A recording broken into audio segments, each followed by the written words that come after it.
This video is completely 100 million trillion % optional.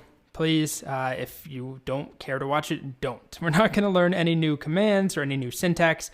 All that I'm going to do is show you a little peek behind the scenes in Git. We're going to take a look at that .git directory, and I'll show you proof of head, how it works, or the fact that it's just referencing a branch, and that each branch reference is referencing a commit. All right, so let's go ahead and hop over here to our road trip playlist. We are on this 2000s branch. Let's go back to master. So git switch master. And on master, it's very simple. We have 2 commits, and that's it.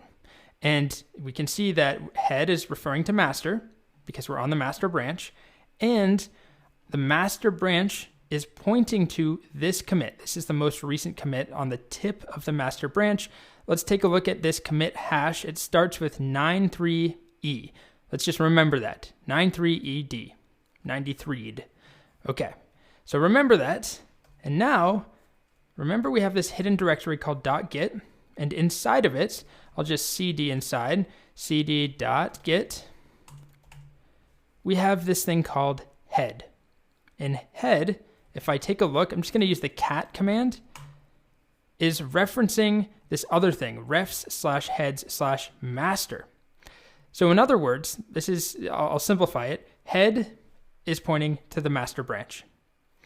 If I switch branches, git switch oldies, whoops, can't do that from here. I have to back out. Now if I switch, because I was in the .git directory, it gets very confused. Git switch to oldies, and now I take a look again. So I'll do cat.git/head. I'm now outside that folder.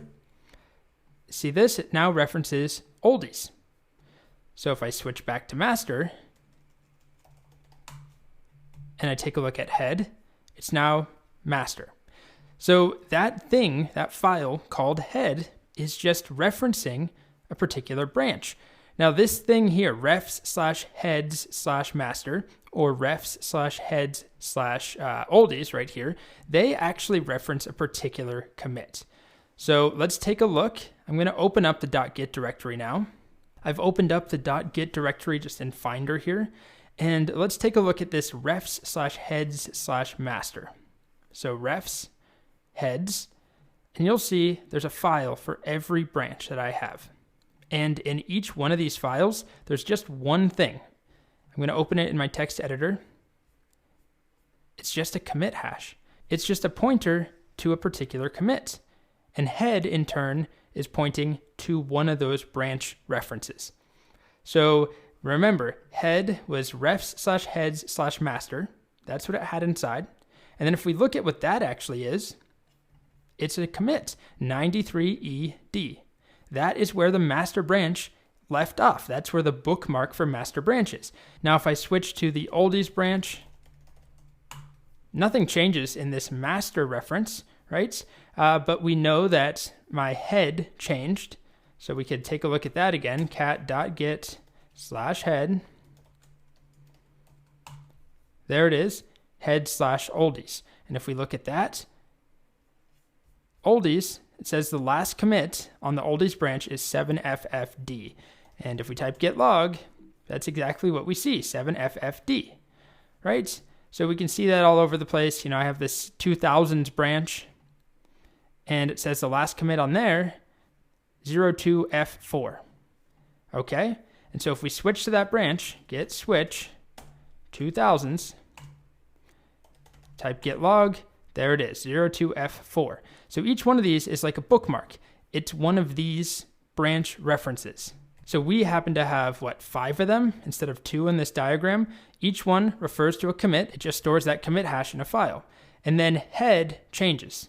This file right here changes depending on what we have checked out, which branch we're currently on. So again, this really doesn't matter if you understand it or not. In terms of using Git, it's not a big deal, as long as you understand the fact that head is just whatever you're currently checked out on, whatever what branch you're on. But behind the scenes, this is the mechanism. It's just a file, and it references a particular branch reference. We look at those branch references. They, in turn, refer to a particular commit. So pretty simple when you look at it this way. So hopefully this diagram plus this starts to sort of congeal. Branch reference points to a commit. This one points to a different commit. Head just points to one of those branch references. So we can stay on dark mode, or I could toggle back to master. But these stay the same. The branch reference, they both stay the same. Head is all that's changing until I do more work and make new commits. Anyway, it's totally optional. I'm sure I'm boring you to death, so I'm going to stop. Bye.